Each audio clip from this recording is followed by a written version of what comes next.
Well, hello again. Pastor Ray Barnett here with you. Glad that you could be with me here on the Oasis. And as always, I wish you a good morning, a good afternoon, or a good evening, depending on what time you're watching this broadcast. You know, today I was very close. I actually went out the door a little bit to see if I could get down there by the river because it's 33 degrees, just 1 degree above freezing upstate New York, upstate New York, where we are. But just a little bit too cold. Kind of looking forward to getting back outside again, though.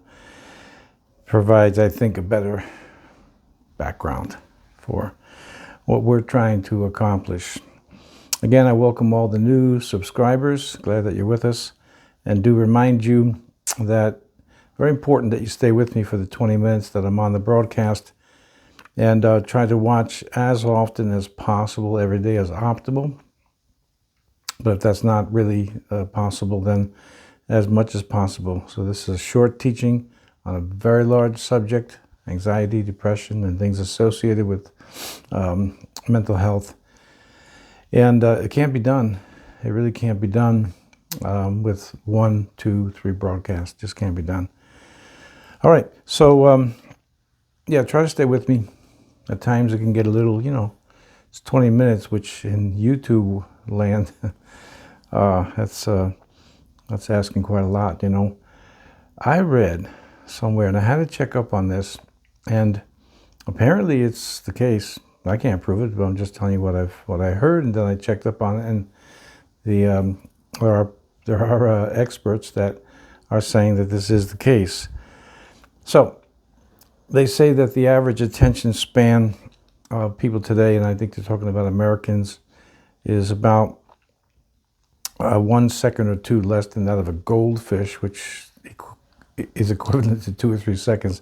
I still find that a bit hard to believe. I really do, since I've been used to studying and keeping my mind concentrated on things for hours at a time. But, this is to the point of sticking with me, even though it may be a little dull at times or seemingly boring. The content is actually pretty significant. I wouldn't say deep, but just significant. And I try to uncomplicate it as much as I can. I try to keep it as simple as possible. But can you imagine, if that's really true, that the average attention span of people today is about 2, 3 seconds? I'm still having a hard time believing it, but I did check it out. I really did. And that was apparently the case, or is apparently the case. So what I'm trying to say is this, and I find myself doing it once in a while too. I get a couple of minutes into a YouTube video, and I'm already bored. So I just switch, and then 2 or 3 minutes into something else, and I'm bored again. Now, why am I saying this? Well, if I'm watching something that's really superfluous, I come around 7:30, 8 o'clock at night, definitely by 9. I'm looking to be entertained. I don't necessarily mean watching television or movies. I just mean I'm looking to just get my mind in kind of a neutral position. Most of my days are pretty intense. And I think that, for me at least, hopping around on a YouTube channel is not a bad thing. But that's the time of the day I have slotted for what I would call discretionary time. I'm not really looking to be very productive. I do have a go to sleep type of routine, which will incorporate a little bit more of reading and studying. But in any case, here, if you have difficulty concentrating, for example, if you are considered or you've been diagnosed as obsessive compulsive disorder, and I'm meeting a lot of adults who are telling me they're ADD or ADHD, attention deficit hyperactivity disorder. And I don't doubt the diagnosis, and with some people I really don't doubt that they are hyperactive. I'm simply stating that it seems to be a fact from what I could gather that many people have a very short attention span. In my church, I preach for 1 solid hour, which in today's world, that's like unheard of. It actually keeps people from coming to the church. That's not my goal, is to keep people from coming. I just refuse to relent on something as important as the Bible and eternity and all that the Bible has to say. Further, if people can sit in front of a movie or a TV screen and watch a movie for 2.5, 3 hours, or a baseball game 3 hours 15, 3 hours 18 minutes, I justify my teaching and preaching as being something that's eternally important. Anyway, my point is this: stick with me as much as possible. You know, if there's some point in time you're watching for a while, you feel like you're not getting anything out of it, well, of course you're either going to stop watching or you're going to unsubscribe. That's totally up to you. But I can tell you this, as I did a few days ago, I've worked with many people, and I've had amazing success based on one condition: for those who are truly serious of getting rid of their symptoms. Now, as you know, that's been my theme for this January, for you to be totally rid of your symptoms by the end of 2022. But let me give you this one amendment to that statement that I did mention again this week, and I have mentioned before on this broadcast. Symptoms will go away. If they're treated and conducted properly, they will go away. But the one caveat is that they have this very pestiferous way of returning, and returning at inconvenient times. Days, weeks, months, years can go by, and you're symptom-free or you're asymptomatic, and they seem like they just drop down to a lower level. And if you're not prepared for a setback, which I talked to you about this week, meaning that these symptoms at some point in time are very, very likely to return. I want to say that they will return, but we're talking about God being involved here too. So you may say, well, that's not the kind of news I want to hear. I want to talk about, you said get rid of your symptoms for 2022. And I'm saying yes, but with the one warning that they have a way of returning again. Now, here's the thing. If you accept that as a truth, and I found it to be true in my own experience, my own life, and with others as well. If you accept that, and when a setback happens, you haven't had a panic attack in years, let's say. And I know people that this has been the case. Years have gone by. Then I get a call or an email. I don't know what happened. I'm feeling anxious again. Years have gone by. At least in some cases, there's many months. But that's that inevitable setback. Because for the majority of you that are subscribed to this channel and watch it, what you're dealing with is a nervous system that's overly sensitive. Now, here's the other thing. In the fallen world that we live in, no one is perfect in every system in their body. In other words, there are people who have stomach issues. Obviously, there's people who have cardiac issues, lungs, muscles, bones, other things. In the various systems of the body, various parts of the body, the majority of you have been born with an oversensitivity, an overly sensitive nervous system. This is why the symptoms return, because it's actually part of your nature. I mean, not so much a part of your personality, it's just part of your physical nature.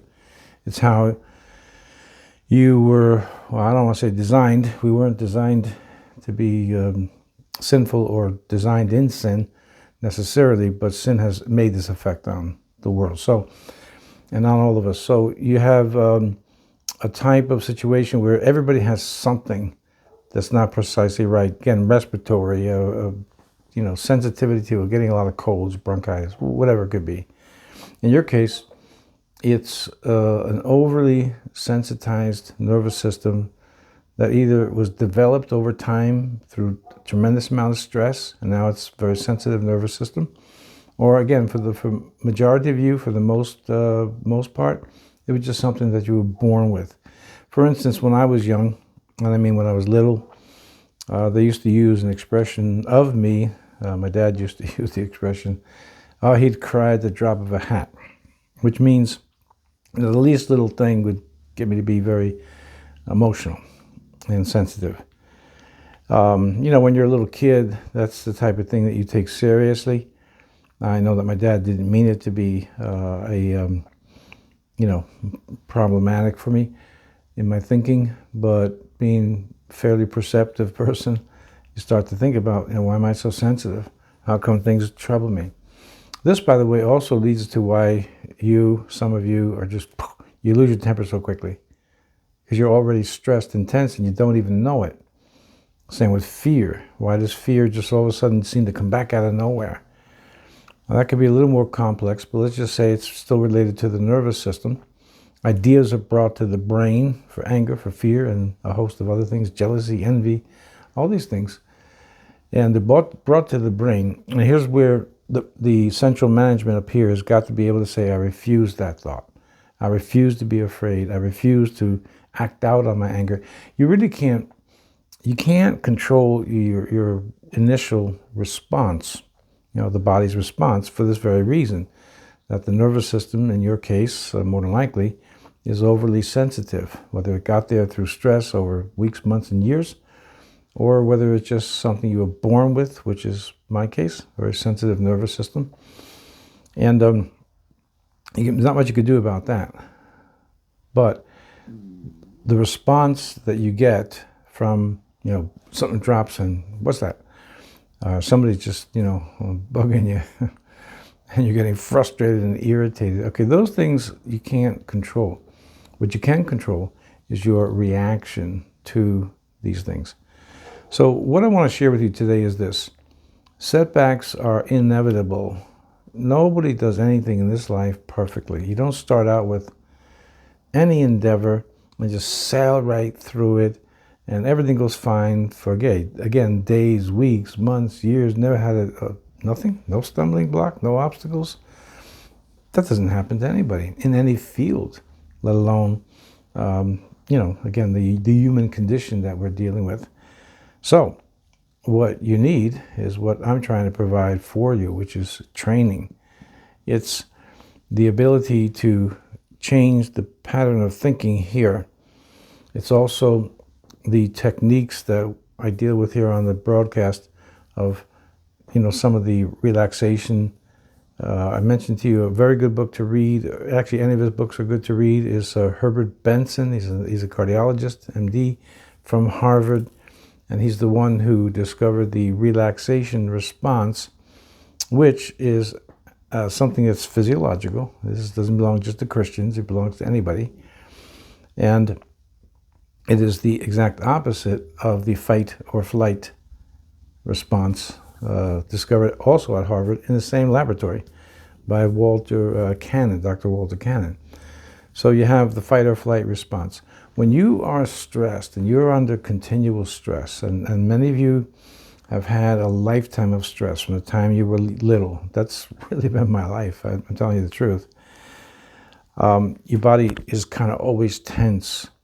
Remember, I've been trained, largely I trained myself through lots of reading and lots of prayer and studying the scriptures.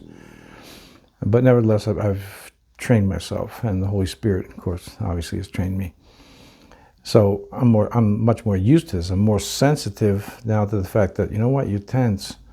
Relax, just breathe, sit still, take a little rest, whatever it may be.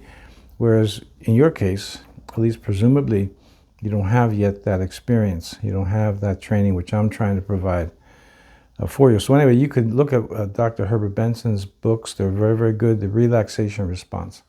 So these are techniques that you can practice, and you should practice them daily so that your body stays in a relaxed mode. Because no matter what you do, this is one of the central points of today, no matter what you do, and it's very important that you understand this. Of course, I couldn't possibly know every single case that's out there, today that for all the subscribers. But generally speaking, your nature is sensitive, and it's going to stay sensitive. You were born that way, or it developed over time. And either way, you're sensitive, and there's going to be these moments where you're symptom-free. That's our goal for 2022. We're looking to get a final cure, which means, by the way, I don't know that I totally explained it, a final cure means you're asymptomatic, but your nature, and this is that caveat, but your nature to being a sensitive person has not changed. That's why we have to be prepared for setbacks. If you accept the fact that setbacks are going to come, and perhaps today you're watching, you're saying, it's already happened since over the last couple of months, I'm having a setback. I'm depressed again. I'm anxious again. If you're prepared for that and you accept it as an inevitability, then you can say, okay, well, this is a setback. So I'm not going to get alarmed about it. I'm not going to get so frustrated about it. Going to just, take it easy, or whatever you got to do. Then the setback will be minor, and you'll be over it very quickly. If you're not prepared for it, and you're all shocked by symptoms have come back again, or new symptoms have developed, then that could be, that setback can be prolonged, or it could put you right back to where you started. And again, I know that some of you have been in psychiatric units or psychiatric hospitals or back at the doctor's office. You don't want your setback to put you way back into that position there. You want the setback to be as minor as possible. So what I'm sharing with you is this. Even though we're aiming for the final cure, what the final cure means in your case is that you're going to be asymptomatic. Then secondly, when, notice I said not if, I said when symptoms arise again, then you're going to be able to handle them much better than you have in the past, because you have knowledge and you have training. And that's what I'm trying to provide for you here on this broadcast, the Oasis. Now keep in mind, I have, it's getting close to 300 videos up since we started this broadcast a little over a year and a half ago. And so a lot of material has been covered since and from the beginning, back in 2020. Yeah, it's almost 2 years. I think March or April will be 2 years I've been doing this. So there's a lot there. And I can't keep going over everything because, obviously by just continually repeating myself on one thing, and I'm trying to accomplish much more than that. So again, whatever you do, don't let yourself be discouraged. If you right now are in a setback, you were making progress, maybe you started making progress once you watch these broadcasts. Many are telling me, hey, I'm doing so much better since I've been listening to you and watching, and that's great. But if you're not prepared for the inevitable of when, not if, you have a setback, which I think there's some people watching today that's your case. You have had a setback, and now you're discouraged. Some people are going to get discouraged and stop watching this broadcast altogether, and they're going to keep hopping around from place to place and doctor to doctor and book to book and all that. And if that's what you do, that's what you do. But you want to be able to tough it out. You want to be able to say, okay, this is a rough patch I'm in right now, a couple of days, even a couple of months, a couple of weeks. But I will have the victory. We talked about that the other day. Are you a victim, or will you be a victor? Keep in mind, I used as a thumbnail, two fighters. One's getting a really, really bad crack on the jaw with the right hand. Again, nobody goes through this. Look, let me use boxing as an illustration. I don't care who you are. As a fighter, you don't come out of that fight without having been, marked up to some degree. In other words, you're going to come out with some bruises. You may be the victor, and you're not the victim. In other words, you're not the loser, but the victory also has some punishment involved, as a way of analogy. Same with you. As you have victories, then boom, there's a setback. Victories, boom, there's a setback. Victories, boom, there's a setback. You cannot let those setbacks put you way back at square one. You cannot let those setbacks say, I'm all done with Pastor Ray. This doesn't work. Let me go on to something else. I can tell you that it does work, because I've seen it work in many, many people. But the thing is, you have to stick with it. Can't be discouraged. So today, if you're discouraged, or you feel dismayed, and the progress was there, and then all of a sudden, not so much. It's a setback. That's it. It's just a setback. Take a deep breath. Take a lot of deep breaths, as I taught you on some other broadcasts. Take a lot of deep breaths. Relax, because it will pass. All right. That's what I have for you today. Not to be discouraged by the inevitable setback. Well, let me pray for you today. Father, I pray always for my friends and ask you to help them in their distresses, their anxieties, their depressions, the struggles they have in life, which all people have, but they are sensitive, extrally, more sensitive than most people. So please help them with this and touch them today and give them the peace of Christ, I pray. In Jesus' mighty name, amen. All right, well, that's what I have for you for today. Not to be discouraged by the inevitable setback. And again, I invite you to subscribe if you want to, I'd say give it a try. Give these teachings that I'm doing here, give them a try. And just stick with it. Make an effort. They will work. But that's the discipline. That's that mental toughness that you have to have. So anyway, if you want to subscribe, go ahead and hit the notification bell as well. As always, I appreciate a thumbs up if you're getting something out of this. I was going to say I would appreciate a thumbs up even if you're not getting something out of it, but I don't think that that's likely. Okay, Lord willing, tomorrow's Saturday and getting close again to Sunday for preaching. But God willing, I'll get a video up for you tomorrow and we'll keep going forward. Sound good? All right. God bless, and I'll see you then.